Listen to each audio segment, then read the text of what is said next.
बिस्मिल्लाहिर्रहमानिर्रहीम। अस्सलाम वालेकुम नाज़रीन, आप यूट्यूब चैनल देख रहे हैं। मैं इमरान खान हूँ। पहले ज़रा पाकिस्तान से कुछ बड़ी ख़बरें हैं वो आप तक मैं पहुँचा दूँ। इमरान खान साहब की बहनों की बिल्कुल मुलाकात नहीं करवाई गई। कल का दिन भी गुजर गया और बार बार उन्होंने मिलने की कोशिश की, लेकिन कई महीने गुजर गए, इमरान खान साहब की कोई खैर खबर नहीं है।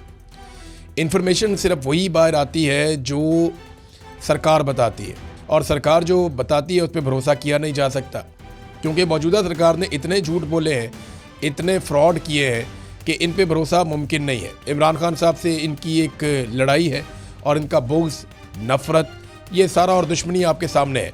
ऐसी सूरत हाल में इन पे भरोसा किया ही नहीं जा सकता। जब पाकिस्तान के आर्मी चीफ़ की एक आदमी के साथ बराह रास्त लड़ाई है और आर्मी चीफ़ ज़ाती हैसियत में उस शख्स को टारगेट करे, तो फिर कोई गुंजाइश रहती नहीं है। पाकिस्तान का सारा निज़ाम जो है पाकिस्तान की मिलिट्री एस्टेब्लिशमेंट के सामने मफलूज है, और ये बात पाकिस्तान में कोई ढकी छुपी नहीं है।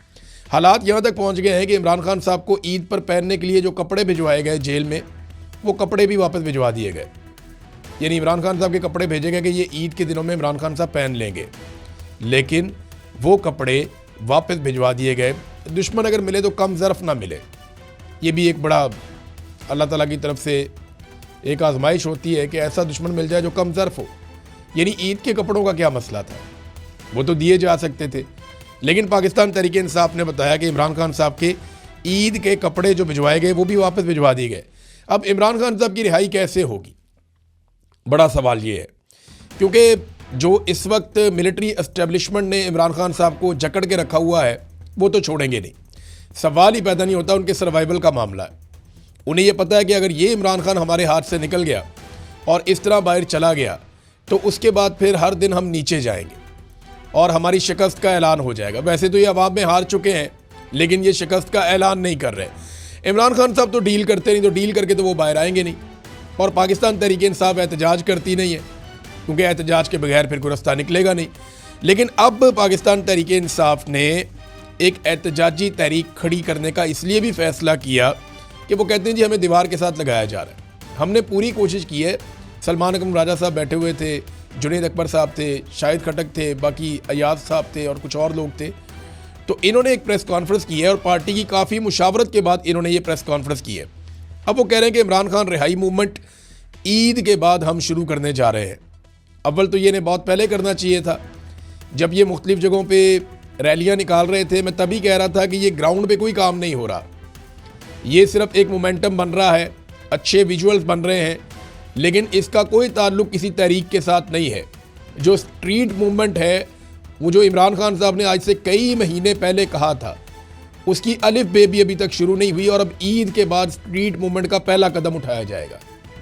इससे पहले जो कुछ भी हुआ वो स्ट्रीट मूवमेंट नहीं थी, वो वैसे ही एक मूवमेंट थी, लेकिन जो स्ट्रीट मूवमेंट होती है उसके लिए पहला कदम ईद के बाद उठाया जाएगा। उसमें वो ये कह रहे हैं कि खैबर पख्तूनख्वा की विलेज काउंसिल तक 272 कैंप लगाए जाएंगे। पहले मरहले में 1 लाख नौजवानों को और फिर उसके बाद बतदरीज 10 लाख नौजवानों को इस टीम का हिस्सा बनाया जाएगा, इन्हें रजिस्टर्ड किया जाएगा। अब आगे ईद आ रही है, ईद पे तमाम कैदियों की मुलाकातें होंगी, बड़ा बंदोबस्त किया जाता है, लेकिन इमरान खान साहब की मुलाकात का कोई इम्कान दिखाई नहीं देता। बैरूनी दुनिया से इमरान खान साहब का राब्ता कुल्ली तौर पर मुनक़ता है, और ये पाकिस्तान का सबसे मकबूल लीडर है। इसकी जमात को अवाम ने 2/3 अक्सरियत दी है। इसके तमाम सूबों और वफाक के अंदर अवामी नुमाइंदे मौजूद हैं। और देखिए, इनकी अपनी जमात में कुछ लोग ऐसे दिखावा करते हैं इमरान खान साहब की जमात में, जैसे वो इमरान खान पे एहसान कर रहे हैं और इमरान खान डील ना करके ज़्यादती कर रहे हैं। इस किस्म का लोग अब तासुर देते हैं।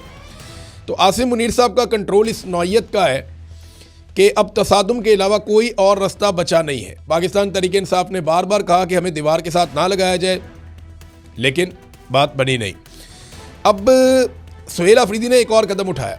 एक तो ये सुहेल अफरीदी ने इसको लीड करना है। इमरान खान साहब ने सुहेल अफरीदी को कहा था कि आपने स्ट्रीट मूवमेंट की तैयारी करनी है। अब वो तैयारी शुरू होने वाली है, तो ईद के बाद सुहेल अफरीदी को लीड करना पड़ेगा। ये हलफ बर्दारी होगी, नौजवानों को इकट्ठा करेंगे। अगर 10-20 लाख नौजवान इकट्ठे हो जाते और वो इमरान खान को छुड़वाना चाहते हैं, मसला ही कोई नहीं, ये फिर बाकी कौम भी निकल आएगी। मैं जानता हूँ ना, ये कौम इंतज़ार कर रही है एक मरतबा नौजवानों के बाहर निकलने का।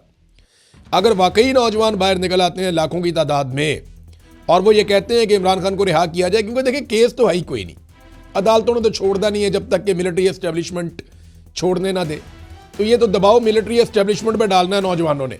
जब नौजवान निकल आएंगे ना, ये ऑटोमेटिकली पूरा पाकिस्तान बाहर निकल आएगा। लेकिन नौजवानों को यहाँ पे पहला कदम उठाना पड़ेगा। अब नाजरीन, अंदर की खबरें लीक की जा रही थी, खैबर पख्तूनख्वा हाउस हो, केपी हाउस हो, कहीं पे भी सीएम हाउस, और खैबर पख्तूनख्वा में वहाँ पे अंदर से खबरें लीक की जाती हैं। आपको पता है एजेंसियों के बंदे हर जगह घुसे होते हैं, ख़ास तौर पे ये जो स्पेशल ब्रांच है ये तो काम ही ये करती है। तो सुहेल अफरीदी को इस बात का पता चल गया, उन्होंने पूरी की पूरी स्पेशल ब्रांच की टीम ही फारिग कर दी, निकालो उन्होंने कहा सारों को। और फ्रंटियर के जो रिजर्व पुलिस है इसके 53 नए एहलकार उन्होंने तैनात किए हैं और स्पेशल ब्रांच को फारिग किया है, जो अंदर का डाटा, अंदर की खबरें, सियासी फैसले और ये सारी चीज़ें लीक कर रहे थे। तो सुहेल अफरीदी साहब ने एक अहम कदम उठाने से पहले कि इससे पहले कि लिस्टें बने, रजिस्ट्रेशन हो, नौजवान शामिल हों, सबसे पहले तो इनको फारिग किया जाए, तो उन्हें फारिग कर दिया गया है। नाज़रीन, पाकिस्तान में हालात यहाँ तक पहुँच गए हैं कि आपको मालिक साहब को आप जानते होंगे, प्रोग्राम करते हैं टीवी पे। तो मालिक साहब ये वो शख्सियत हैं जिन्होंने इमरान खान साहब के सामने बैठकर गिरबान पकड़ने की बात की थी। छोटी मोटी खबर थी, मईशत में थोड़ा उतार चढ़ाव आ रहा था, तो उस वक्त के वज़ीर आज़म का इन्होंने गिरबान पकड़ने की बात की थी। तो इमरान खान ने बड़ी कुशादा दिली से वो बात सुनी भी और उसका जवाब भी दिया। लेकिन आज वही मालिक जो है वो एक जहाज़ खरीदे जाने पे उन्होंने 17 सवाल किए, उनका प्रोग्राम ही बंद कर दिया बीच में और उनको धमकियां भी लगा दी, वो प्रोग्राम चला ही नहीं। तो आप अंदाज़ा करें कि यहाँ जमहूरियत है या नहीं, और इमरान खान इनसे कितना बेहतर आदमी था ये भी आप अंदाज़ा कर लें। मरियम नवाज़ इस मुल्क की, ऐसा लगता है मरियम नवाज़ और उसका बेटा इस मुल्क की नई मुकद्दस गायें हैं। यानी इससे पहले बहुत सारी मुकद्दस गायें हमने देखी हैं, अदलिया में बहुत सारी मुकद्दस गायें आकर बैठ जाती हैं, पाकिस्तान के जर्नैल जो हैं वो मुकद्दस गायें बन जाते हैं। अब मरियम नवाज़ और उसका बेटा भी मुकद्दस गाय है पाकिस्तान में, ये एक नई मुकद्दस गाय है, इनका भी जो है वो एहतराम किया जाए, इनके तकद्दुस का ख्याल रखा जाए, इनसे सवाल ना किया जाए।